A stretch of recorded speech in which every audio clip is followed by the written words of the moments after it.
कुछ। Why I should not hear this matter? Why I should not hear? Sir आपने हमारे लिए लिखा ना कि हमें सुनना नहीं चाहिए, क्यों? अब सर नॉट गो फोर के लिए लगाया था मैंने सर। क्यों?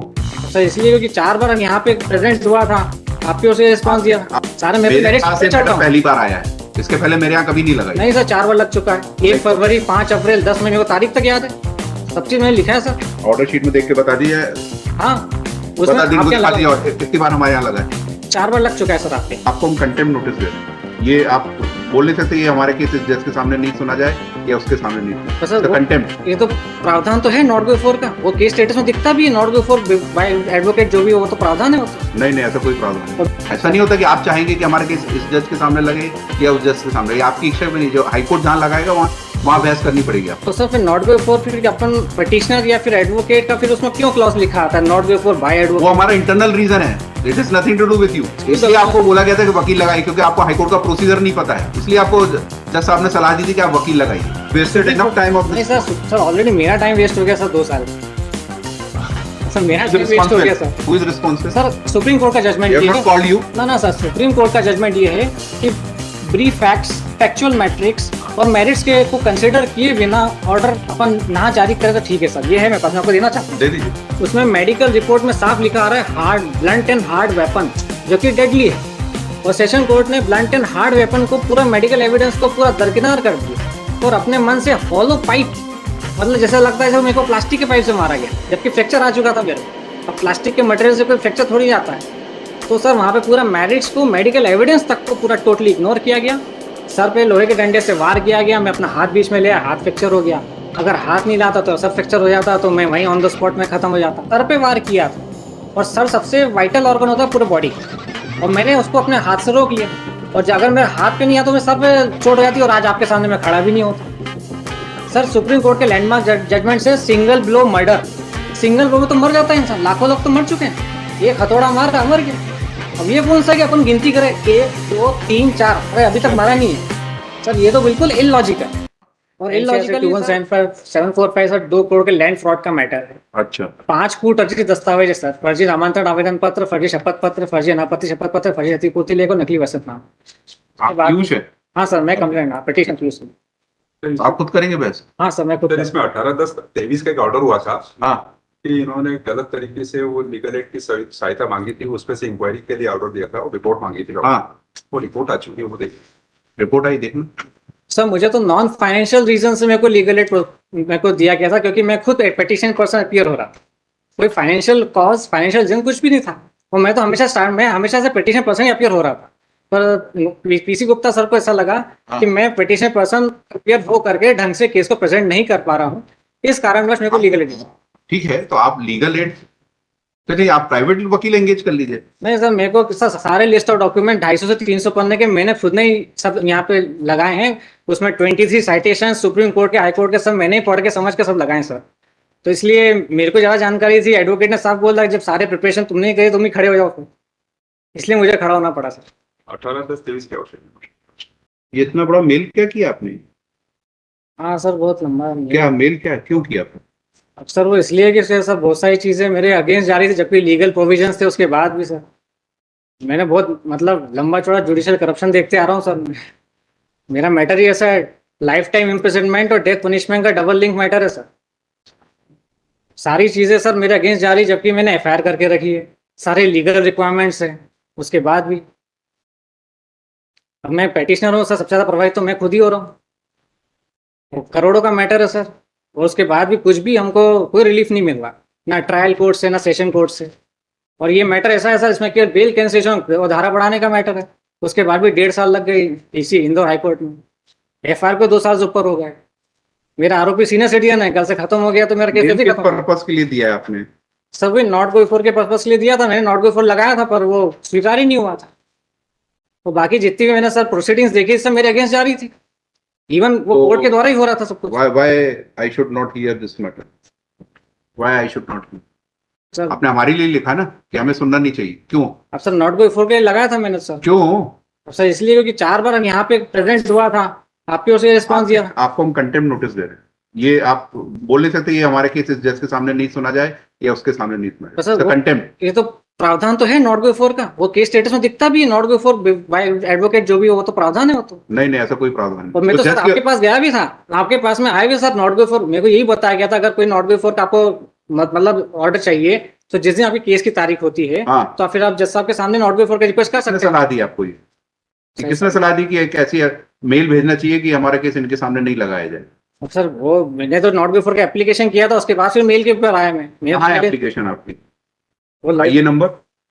हाँ सर 26 अप्रैल की डेट में था सर वो, मैं तो प्रिंसिपल स्टाफ साहब से मिला भी था मैं तो। 26 अप्रैल। मैं जबलपुर हाईकोर्ट भी गया था, वहाँ पे हेमंत जोशी सर जो प्रिंसिपल स्टाफ जुडिशियल है उनसे भी मेरी मुलाकात हुई पर्सनली। सर मैं सारे प्रोसेस को फॉलो किए, वो सारे के साथ जितनी भी गतिविधियां थी उसी का मैंने उल्लेख करा। अब उसके बाद भी आप ये अपना पेटिशनर एप्लीकेशन विड्रॉ कर रहे हैं, नहीं तो फिर then I will have to draw contempt.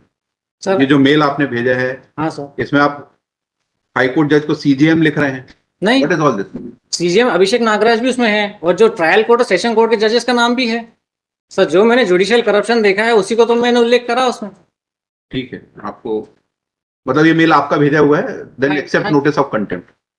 Sir अगर इसमें नॉट बिफोर आ जाए तो ठीक है सर, अगर नॉट बिफोर यहाँ से जारी हो जाता है तो वो भी ठीक है। क्यों? ऐसा नहीं होता कि आप चाहेंगे कि हमारे केस इस जज के सामने लगे या उस जज के सामने, ये आपकी इच्छा में नहीं, जो हाईकोर्ट जहां लगाएगा वहां बहस करनी पड़ेगी आपको। तो सर फिर नॉट बिफोर फिर अपन पटिशनर या फिर एडवोकेट का फिर उसमें क्यों क्लॉज लिखा आता है नॉट बिफोर बाय वो एडवोकेट? हमारा इंटरनल रीजन है, it is nothing to do with you.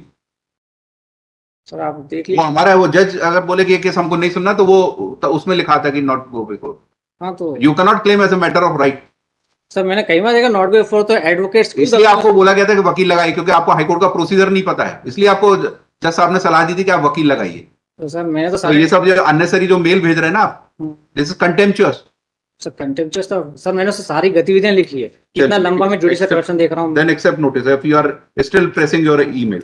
तो सर एक काम करिए, आप फिर पिटीशन पे डिसमिस कर दीजिए, फिर वो मेल का जो भी होगा फिर उसके बाद फिर जैसी भी हो वो फिर खत्म हो जाएगा, फिर आपके ऊपर है सर। हम तो सर एक लीगल रिक्वायरमेंट के लिए आए हैं सर, एक आप पिटीशनर। मेरिट पे बहस करिए, ये सब मेल क्यों भेजते हैं? तो सर मैं मेरिट पे हमेशा बहस ही करता हूँ।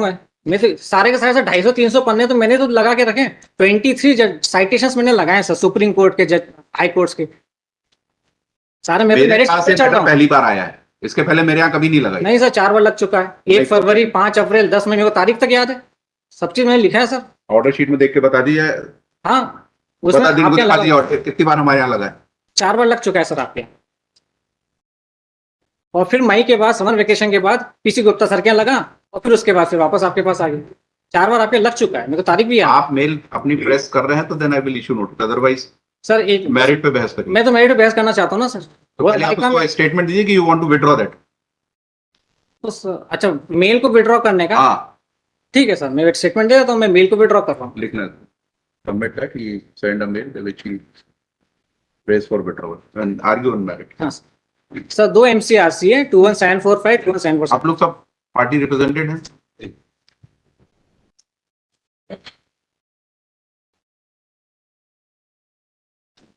यस। सर सबसे पहले MCRC 21745 सर 2 करोड़ का लैंड फ्रॉड है, उसकी FIR दर्ज की गई थी माधवनगर थाने में, मगर केवल धारा लगाई गई ओनली 420, जबकि 5 कूट रचित दस्तावेज के आधार पर क्राइम हुआ था। वो 5 कूट रचित दस्तावेज ये हैं: फर्जी नामांतरण आवेदन पत्र, फर्जी शपथ पत्र, फर्जी अनापत्ति शपथ पत्र, फर्जी क्षतिपूर्ति लेख और नकली वसीयतनामा। तो इन 5 कूट रचित दस्तावेज के आधार पर भी 467, 468, 471 की धाराएं नहीं लगाई गई। और फिर 2 करोड़ की सर फ्रॉड पर ट्रायल कोर्ट से इमीडिएटली बेल भी दे दी गई, हमने जबकि बेल पे आपत्ति दर्ज की थी। फिर हम ट्रायल कोर्ट, फिर सेशन कोर्ट, वहां पे हमने फिर बेल कैंसलेशन और साथ में फिर धारा बढ़ाना और महिला को भी सह आरोपी बनाना। 2 करोड़ के फ्रॉड में महिला भी उसमें समान रूप से भागीदार है, महिला तक को आरोपी नहीं बनाएंगे। तो सर इसी रिक्वायरमेंट के साथ हमने ये MCRC 482 के अंदर फाइल करी है। तो सर 482 में sir alteration of charges, modification of charges, removal, addition of charges along with bail cancellation वो सब परमिसिबल है। तो सर यही हमारी वैधानिक रिक्वायरमेंट है। ये कंप्लेंट कैसे की FIR? सर FIR है सर, डायरेक्ट हाँ, FIR लॉन्च की गई। Page 1 minute sir. But on 30/6/2023 they have filed a list of documents. उसके साथ चार्जशीट की कॉपी पेश की। पेज 16 ऑफ द उनको डॉक्यूमेंट अप्लाई नहीं किया। हाँ? डॉक्यूमेंट हमको कोई सप्लाई नहीं किया, हमको केवल We have the copy of charge sheet. We'll argue from. केवल पिटिशन का नोटिस हुआ। We have the copy of charge sheet. We can argue from that. Sir chargesheet के लिए सर रिकॉर्ड्स के लिए कॉलिंग हुआ था पिछले साल ही सत्येंद्र सिंह सर के समय, और मेरे सामने ही ये पुलिस थाने से रिकॉर्ड्स हाई कोर्ट में आए थे। फिर वो रिकॉर्ड्स मिस हो गए तो मैंने फिर दोबारा चार्जशीट को प्रस्तुत किया लिस्ट ऑफ डॉक्यूमेंट के साथ जून के महीने में 30 जून को।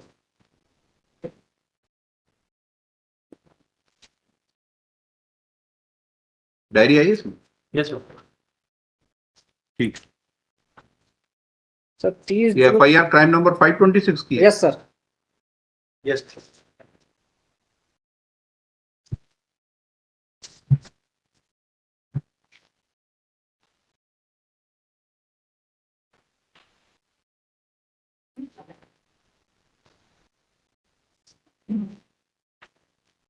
पढ़िए इसको, FIR पढ़िए। Yes sir. पूरा पढ़ना पड़ेगा हाँ. सब हाँ। कंप्लीट। हाँ हाँ, उसी से तो पता लगेगा आपकी शिकायत क्या है। सर मैं मानव थाना पर उप निरीक्षक के पद पर पदस्थ हूँ। आवेदक पीयूष सुगंधी द्वारा दिए गए शिकायत आवेदन क्रमांक 17/21 मार्च 2019 की जांच थाना मानव द्वारा की गई है। दौरान जांच आवेदक व अनावेदक द्वारा प्रस्तुत दस्तावेजों का अध्ययन किया गया। वह आवेदक व अनावेदक के कथन लिए गए, जिसके आधार पर पाया गया कि आवेदक पीयूष सुगंधी के चाचा स्वर्गीय टोटरमल का स्वर्गवास दिनांक 7 अक्टूबर 2002 को हो गया था। उनके स्वर्गवास के बाद उनके स्वामित्व का महाश्वेता नगर स्थित प्लॉट नंबर 255 जो उन्होंने वर्ष 1990 में खरीदा था, उक्त प्लॉट को उनके छोटे भाई शैलेंद्र सुगंधी ने वर्ष 2006 में स्वर्गीय टोटरमल सुगंधी की वसीयत के आधार पर उनके नाम करा लिया, जिसके दस्तावेज उक्त प्लॉट से संबंधित आवेदक पीयूष सुगंधी ने उज्जैन विकास प्राधिकरण से सूचना के अधिकार तहत प्राप्त किए, जिससे ज्ञात हुआ कि पीयूष के चाचा शैलेंद्र सुगंधी ने स्वर्गीय टोटरमल सुगंधी के स्वामित्व का प्लॉट वसीयत के नाम पर नामांकन न करवाते हुए फर्जी शपथ पत्र एवं झूठी जानकारी देकर स्वयं शैलेंद्र सुगंधी के नाम करा लिया। शैलेंद्र सुगंधी द्वारा उनके स्वर्गीय भाई टोटरमल सुगंधी के महाश्वेता नगर स्थित प्लॉट को उनके नाम कराने के लिए उज्जैन विकास प्राधिकरण को शपथ पत्र के माध्यम से मिथ्या जानकारी दी गई। दिनांक 12 अगस्त 2020 को अनावेदक शैलेंद्र सुगंधी के भाई सुभाष सुगंधी पिता सत्यनारायण सुगंधी उम्र 78 वर्ष ने IG बंगले के पास सत्यवेला देवास रोड उज्जैन के द्वारा थाना आकर विवादित दस्तावेज वसीयतनामा पृष्ठ क्रमांक 1 मार्च दिनांक 1 से 3 दिनांक 2 जनवरी 2002 को जारी हुआ। स्वर्गीय टोटरमल सुगंधी का, जिसमें वसीयतकर्ता स्वर्गीय टोटरमल व वसीयतकर्ता शैलेंद्र सुगंधी हैं, जिसमें स्वर्गीय टोटरमल सुगंधी के कुल 4 विवादित हस्ताक्षर हैं तथा नोटरी किया हुआ है, जिस पर 2 गवाह अरुण जैन व अमित जिंदल हैं, जिनके हस्ताक्षर है वो पेश करने पर पंचानों के समक्ष विधिवत जब्त किया गया है तथा दिनांक 11 जून 2019 को उज्जैन विकास प्राधिकरण के संपदा अधिकारी से दस्तावेज जब्त किए गए। दौरान जांच के जब्त शुदा विवादित वसीयतनामा के विवादित हस्ताक्षर की जांच QD भोपाल से करवाई गई है, जिसमें ओपिनियन पत्र क्रमांक CID QD CX 377/2020 दिनांक 13 अक्टूबर 2020 के माध्यम से बताया गया है कि शिकायत संख्या 77/19 थाना माधवनगर जिला उज्जैन के दस्तावेजों की सावधानी पूर्वक और गहनता से जांच की गई है। विवादित दस्तावेजों पर मौजूद हस्ताक्षर नमूना एवं स्वाभाविक हस्ताक्षर नमूना में भिन्नता है, लेकिन साथ ही यह भी उल्लेख है कि हस्ताक्षर के दोनों सेट में 10 से अधिक वर्षों का समय अंतराल है और समय अंतराल के कारण से हस्ताक्षर नमूना में भिन्नता होने से इनकार नहीं किया जा सकता।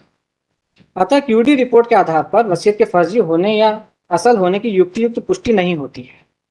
इसके अतिरिक्त आवेदक पीयूष सुगंधी द्वारा ASK फॉरेंसिक कंसल्टिंग इंदौर के श्री राजेंद्र गौर से निजी तौर पर दस्तावेजों की जांच करवाई गई, जिसमें विवादित दस्तावेज एवं प्रश्नगत दस्तावेजों पर हस्ताक्षर अलग अलग व्यक्तियों का होना लेख किया है, जबकि अनावेदक द्वारा भी योग्यता दस्तावेज परीक्षण केंद्र से निजी तौर पर दस्तावेजों की जांच करवाई गई, जिसमें विवादित एवं प्रश्नगत दस्तावेजों पर हस्ताक्षर में समानता दिखना लेख किया है। अतः विवादित दस्तावेज वसीयत के संबंध में उसके असल या कूट रचित होने के संबंध में युक्ति रूप से निर्णय नहीं लिया सकता है। संपूर्ण जांच में अनावेदक शैलेंद्र सुगंधी द्वारा उसके भाई स्वर्गीय टोटरमल सुगंधी को वर्ष 1990 में महाश्वेता नगर स्थित प्लॉट क्रमांक HIG 255 आवंटित प्लॉट का नामांकन उज्जैन विकास प्राधिकरण को उसके मृतक भाई एवं स्वर्गीय टोटरमल सुगंधी के परिजन के समस्त सदस्यों की जानकारी छिपाकर एवं शपथ पत्र के माध्यम से मिथ्या जानकारी देकर मिथ्या शपथ पत्र एवं मिथ्या क्षतिपूर्ति लेख इंडेमनिटी बॉन्ड देकर नामांकन कराया। यह कि वसीयत असल है या कूट रचित के संबंध में स्पष्ट अभिमत प्राप्त नहीं हो सका न ही नामांतरण प्रक्रिया में विवादित वसीयत का कोई उपयोग किया है। यूडीए से प्राप्त जानकारी के आधार पर नामांतरण मृतक भाई सोडरमल सुगंधी के परिजन के समस्त सदस्यों की जानकारी छिपाकर एवं असत्य जानकारी देकर एवं झूठा शपथ पत्र, मिथ्या क्षतिपूर्ति लेख, इंडेमनिटी बॉन्ड दिया गया, अपराध पंजीबद्ध करने हेतु उचित अभिमत प्राप्त किया है। आवेदन की अभी तक की जांच पर से एवं श्रीमान थाना प्रभारित महोदय के आदेश पर संपूर्ण जांच से आरोपी शैलेंद्र पिता सत्यनारायण सुगंधी निवासी रामकृष्ण कॉलोनी देवास और उज्जैन के विरुद्ध अपराध धारा 420 भादवी का पाया जाने से अपराध पंजीबद्ध का विवेचना में लिया जाता है। आवेदन पत्र मजमून हस्ब जेल है। प्रति थाना प्रभारी माधवनगर उज्जैन मध्य प्रदेश। विषय स्वर्गीय टोडरमल सुगंधी की महाश्वेता नगर स्थित प्लाट क्रमांक HIG 255 3100 स्क्वायर फुट EOW कार्य से लगा हुआ तो भाई शैलेंद्र सुगंधी एवं उनकी पत्नी मिताली सुगंधी द्वारा धोखाधड़ी, फर्जीवाड़ा, फ्रॉड से हड़पने एवं 420 व अन्य आर्थिक आपराधिक धाराओं के अंतर्गत कठोर दंडात्मक कार्रवाई हेतु उपरोक्त विषयांतर्गत IG कार्यालय देवास रोड स्थित सुगंधी गैरेज के सदस्य स्वर्गीय टोडरमल सुगंधी को वर्ष 1990 में महाश्वेता नगर स्थित प्लाट क्रमांक HIG 255 3100 स्क्वायर फुट EOW कार्यालय से लगा हुआ प्राधिकरण से आवंटित हुआ था। दिनांक 7 अक्टूबर 2002 को स्वर्गीय टोडरमल सुगंधी का 50 वर्ष की आयु में देहांत हो गया था। स्वर्गीय टोडरमल सुगंधी अविवाहित थे, यानी ना कोई इनकी पत्नी ना कोई संतान। सुगंधी गैरेज की स्थापना स्वर्गीय सत्यनारायण सुगंधी ने की थी। उनके 6 पुत्र क्रमशः सुभाष सुगंधी, प्रकाश सुगंधी, राजेंद्र सुगंधी, स्वर्गीय टोडरमल सुगंधी, शैलेंद्र सुगंधी, योगेंद्र सुगंधी हैं। स्वर्गीय टोडरमल सुगंधी के अलावा उपरोक्त 5 भाई आज भी जीवित हैं एवं सभी भाई वर्तमान में एक ही सुगंधी गैरेज स्थित स्थायी निवास में रहते हैं। चूंकि स्वर्गीय टोडरमल सुगंधी अविवाहित थे, इस कारण से उपरोक्त उल्लेखित प्लाट पर 5 जीवित भाइयों का समान अधिकार है।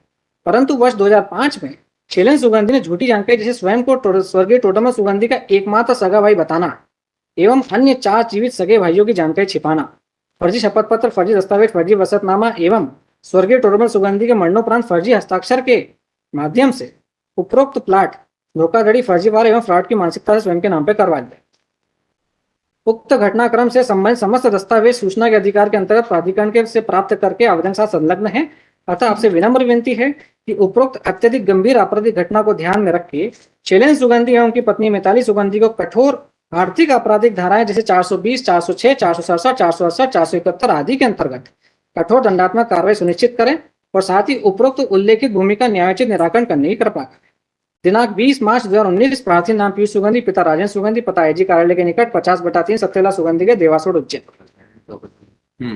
तो सर फॉल्स एफिडेविट्स, अगर वसीयतनामे, सर एक और चीज, एक लॉजिकल चीज मैं आपको बताना चाहूंगा सर, आज तक कभी भी इकलौते वारिस की स्थिति में, इकलौते वारिस के पक्ष में कभी वसीयतनामे की आवश्यकता ही नहीं पड़ी।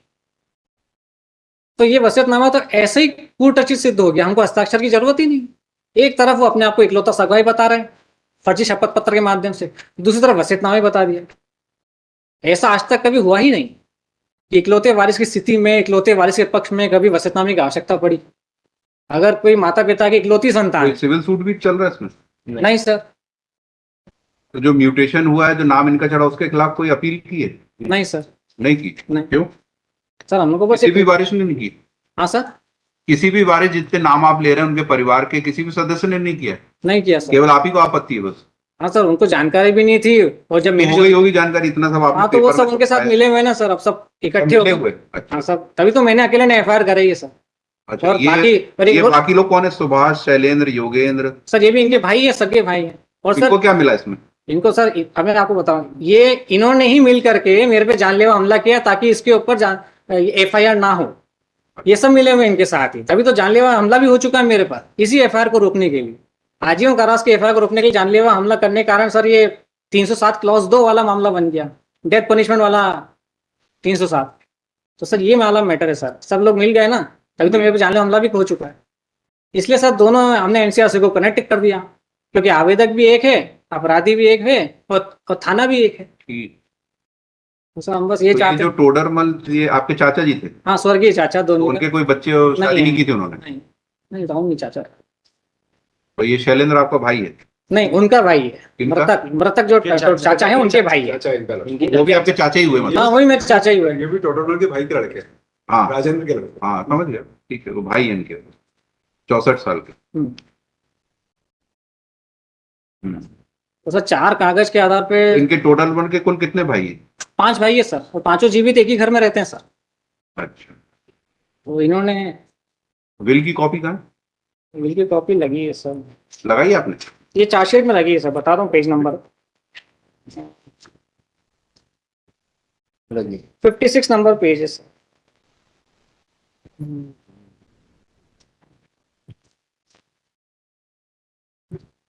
सर वसीयतनामा नकली होने के नाते मैंने कुल मिला के 19 कारणों वाला भी एक दस्तावेज संलग्न किया है सर। ये रजिस्टर्ड है, नोटराइज? नोटराइज है सर। Right, sir. और sir The witnesses and the notary, they have been examined. है? Both the witnesses. ट्रायल क्या क्या स्टेज है? ट्रायल क्या क्या स्टेज है? सर अभी तो चार्ज भी नहीं लगे। सर चार्ज के लिए हमने एप्लीकेशन दिया था ट्रायल कोर्ट में, तो वहां भी निरस्त हो गया था। फिर हम सेशन कोर्ट में गए थे, बेल कैंसिलेशन और चार्ज तो लग गए होंगे ना? नहीं लगे। सर हमने एप्लीकेशन दी थी, पर वो वहां पे उसको स्वीकार नहीं किया और निरस्त हो गया। फिर हम सेशन कोर्ट में गए, अगेन सेम कि हमको चार्ज भी लगाना है। ऑर्डर इंप्यून ऑर्डर का page number internal page number 15 internal page number 4 first paragraph देखो। हाँ।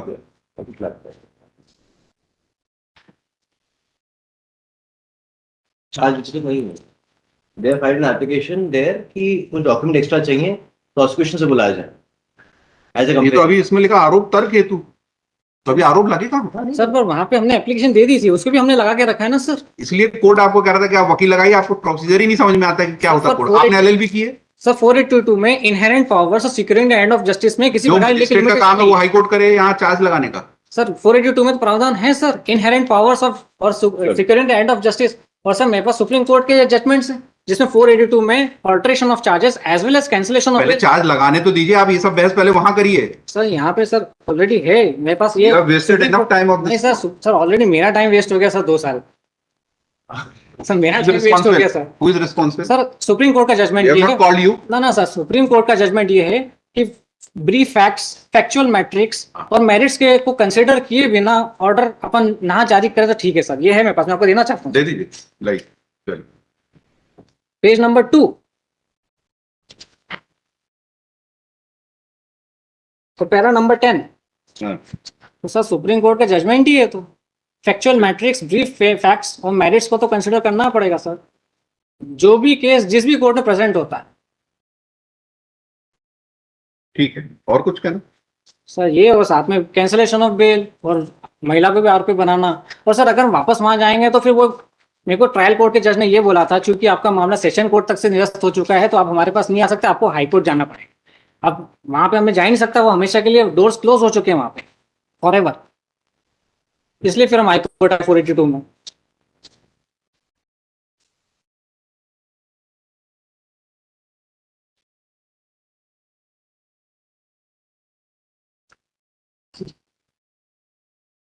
चलिए, क्या कहना है? तो पहली बात तो चार्ज लगाने that is evident. Second they are saying for bill cancellation there is no application for bill cancellation.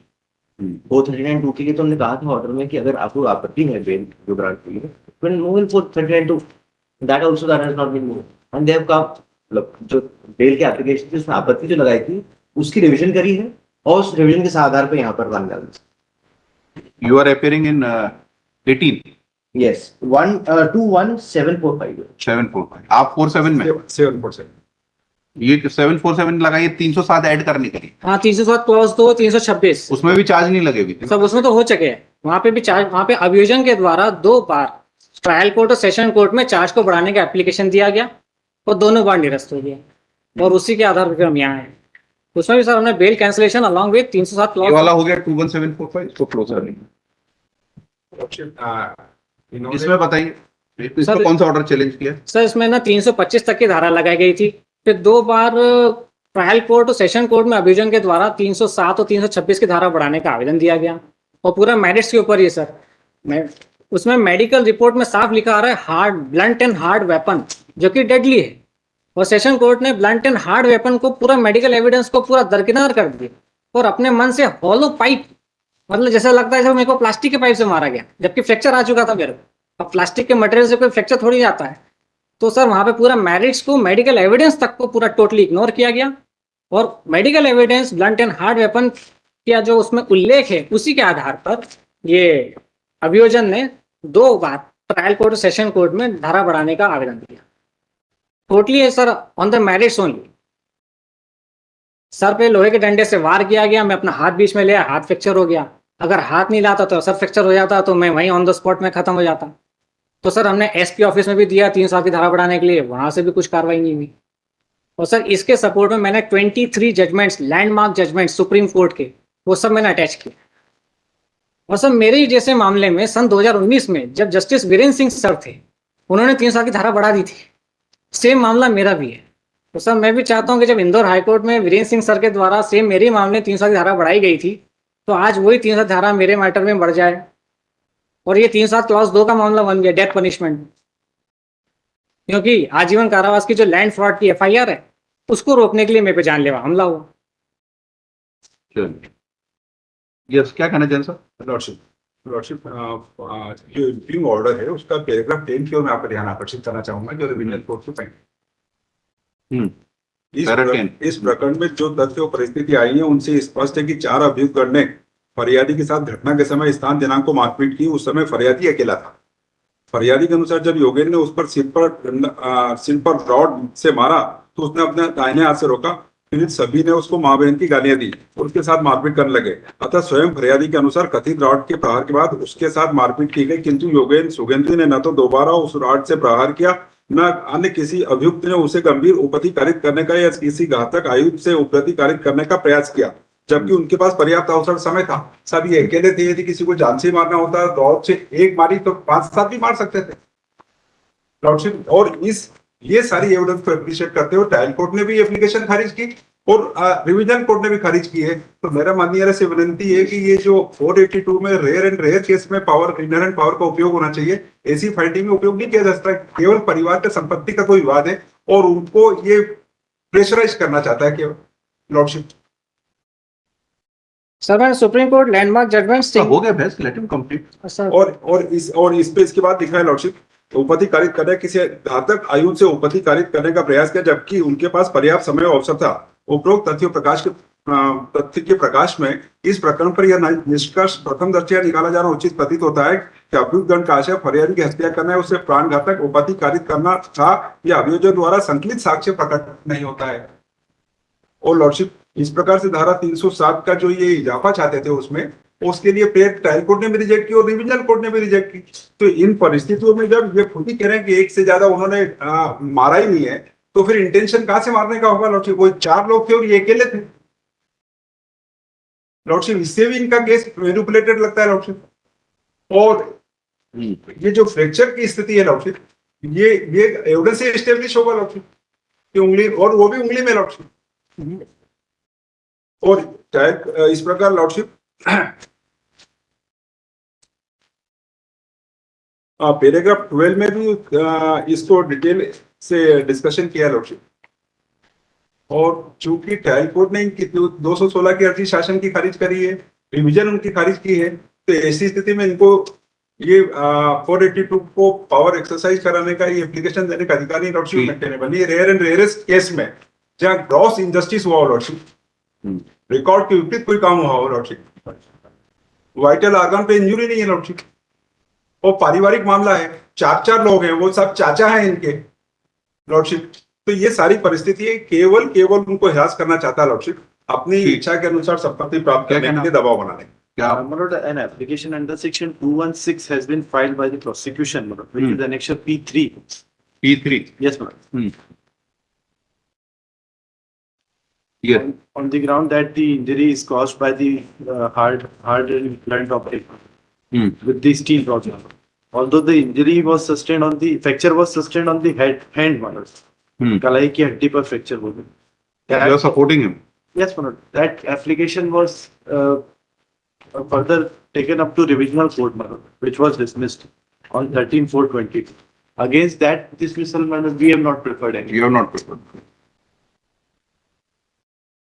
Sir आपकी एफआईआर है आपके पास? हाँ ये है ना सर। पढ़िए जरा उसमें क्या आपके आरोप है।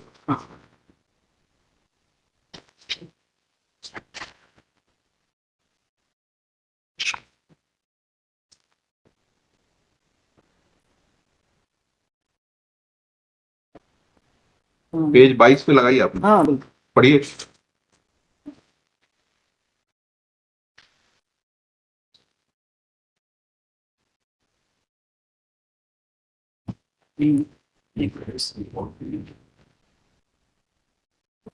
है नहीं, हाँ है ना। पढ़िए। सब फरियादियां थाना हाजिर आकर मौखिक रिपोर्ट किया कि मैं सत्यविला देवास रोड पर रहता हूँ। उक्त भवन में मेरे परिवार के साथ मेरे चाचा शैलेंद्र सुगंधी, योगेंद्र सुगंधी और ताऊ सुभाष सुगंधी और प्रकाश सुगंधी परिवार में निवास करता है। दिनांक 9 फरवरी 2020 को दोपहर 2:30 बजे अपने घर पर नीचे खड़ा था, तो एक पुलिस जवान मेरे चाचा शैलेंद्र सुगंधी का पता पूछने लगा। तो मैंने कहा मुझे नहीं पता। इस पर मेरे चाचा योगेंद्र सुगंधी, सुभाष, शैलेंद्र, अमरनाथ घर से बाहर निकला और मुझे गाली देने लगे और बोले कि घर पर पुलिस को बुलाता है। मैंने कहा कि मुझे नहीं पता। इस पर मेरे चाचा योगेंद्र सुगंधी लोहे का रॉड डंडे जैसा घर से निकाल कर लाया और मुझे सिर पर मारने लगा, जिससे मैंने अपने दाहिने हाथ पर रोक लिया, जिससे मुझे दाहिने हाथ की कलाई में चोट लगी। सभी ने मुझे मारने की अश्लील गालियां दी और मेरे साथ मारपीट करने लगे। सभी ने मुझे धमकी दी कि हमारे मामले में बोलेगा तो तुझे जान से खत्म कर देंगे। मैंने पूर्व में शैलेंद्र सुगंधी और सुभाष सुगंधी को पिताजी की जीवन भर की कमाई की संपत्ति के संबंध में धोखाधड़ी की शिकायत की है, जिस कारण ये लोग मुझसे व मेरे परिवार समझ सकते हैं। रिपोर्ट करता हूँ, कार्रवाई की जाए। तो कहना है कि भविष्य में वो जान से खत्म कर रही है, उस समय जान से मारने की नियत से नहीं मारा आपने? सर जान से मारने की, तभी तो मेरा वाइटल ऑर्गन पे तुम्हारा हेड वाइटल लिखा नहीं आपने एफआईआर सर, वो मैंने पुलिस को बोला भी था कि जान से मारने की मंशा, तो उन्होंने नहीं लिखा। और ये आवश्यक नहीं कि हर बार एफआईआर में पुलिस के द्वारा ये उसका उल्लेख किया जाए। घटना से लॉजिकली प्रूव हो रहा है, सर पे वार किया था और सर सबसे वाइटल ऑर्गन होता है पूरे बॉडी का, और मैंने उसको अपने हाथ से रोक लिया। और अगर मेरे हाथ पे नहीं आता तो मैं सर पे चोट हो जाती और आज आपके सामने मैं खड़ा भी नहीं होता। सर सुप्रीम कोर्ट के लैंडमार्क जजमेंट से single blow murder, single blow में तो मर जाता है इंसान, लाखों लोग तो मर चुके हैं, एक हथौड़ा मार मर गया। अब ये कौन सा कि अपन गिनती करें 1 2 3 4, अरे अभी तक मरा नहीं है सर, ये तो बिल्कुल इलॉजिकल है। और इलॉजिकली सर, और सबसे बड़ी बात है मेडिकल एविडेंस को कोई भी दरकिनार कैसे कर सकते हैं, जबकि हार्ड एंड ब्लंट वेपन का उल्लेख हो। Blunt and hard is a deadly weapon, तो डेडली वेपन से मेरे पे वार हुआ, वही पुलिस के सामने। कितना साहस है सर कि पुलिस के सामने मेरे पे जानलेवा हमला हुआ है। पुलिस कांस्टेबल के बयान? हाँ, कांस्टेबल के बयान में, मतलब सब चार्जशीट। क्या नाम है कांस्टेबल का? राजेंद्र नाम है, कांस्टेबल राजेंद्र, सरनेम याद नहीं। इसकी डायरी दे देना, इसकी भी डायरी दे देना। ठीक है, विल कंसीडर नेक्स्ट।